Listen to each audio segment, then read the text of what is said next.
রোজকার রান্নার থেকে আজকের রেসিপি চিড়ার মোয়া। আজ বানাবো চিড়ার মোয়া। তো চিড়ার মোয়া বানাতে লাগবে, আমাদের এখানে পাওয়া যায় বালিতে ভাজা চিড়া, দেখবে একদম ফোলা ফোলা থাকে, মোচমোচা হয় একদম মোয়াটা।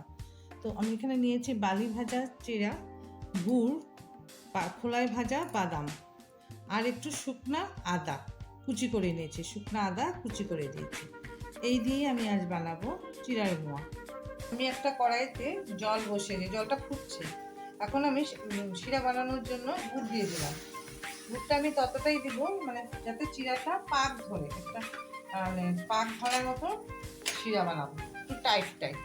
তো এখন আমি এটাকে ভালো করে গুড়টা জ্বালবো, যখন শিরাটা হতে শুরু করবে তখন আমি দেখাচ্ছি। এই যে গুড়টা আর জলটাকে আমি এরকম জাল দিতে দিতে এই যে একটা টাইট শিরা হয়েছে, দেখো ফেনা ফেনা, তারপরে এটাতে সম্পূর্ণ গুড়টাই আছে। এই যে জল দিয়ে ধরলে এরকম হাতে লাগছে না, তখন আমরা বুঝবো যে এটা পাক দেওয়ার জন্য গুড়টা পুরো রেডি। এখন আমি তাতে দিয়ে দিব আদা কুচি করে রেখেছিলাম, যে শুকনা আদা, এই শুকনা আদা কুচিটা দিয়ে দিলাম। দিয়ে এখন আমি চিড়াটা দিয়ে দিব, বালুতে ভাজা চিড়াটা এটার মধ্যে দিয়ে দিলাম। গুড়টা এমনভাবে জাল দিতে হয়, বেশি বেশি জাল হয় না, কালো কালো হয়ে যায়, তখন ভালো লাগে না। এটা আমি এখন একদম লো ফ্লেমে এটাকে ভালো করে চিড়া আর গুড়টা মিশিয়ে নিই, যাতে পাক দিতে আমার সুবিধা হয়। তো এটাকে আমি ভালো করে একটু মিশিয়ে তারপর তোমাদেরকে দেখাই।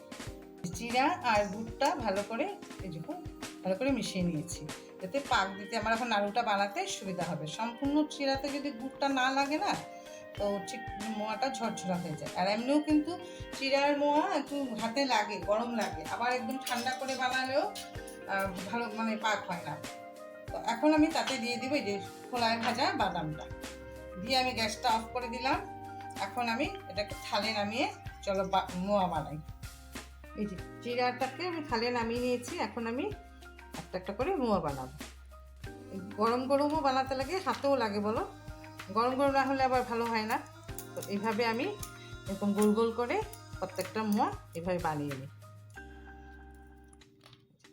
এইভাবে করে একটু বাদাম দিলাম, একটু সে দিলাম যে তোমার শুকনো আদা কুচি, খেতে ভীষণ ভালো লাগে। এই যে দেখো কি সুন্দর পাক নিয়েছে। গুড়টা ভালো করে যদি জাল হয় না, সুন্দর হয়। আর গুড়টার যদি পাকটা যদি ভালো না হয়, তো তখন মোয়াটাও ভালো হয় না, এরকম টাইট টাইট হবে না, ভালো লাগবে না। তো আমি এইভাবে সবগুলি বানাই।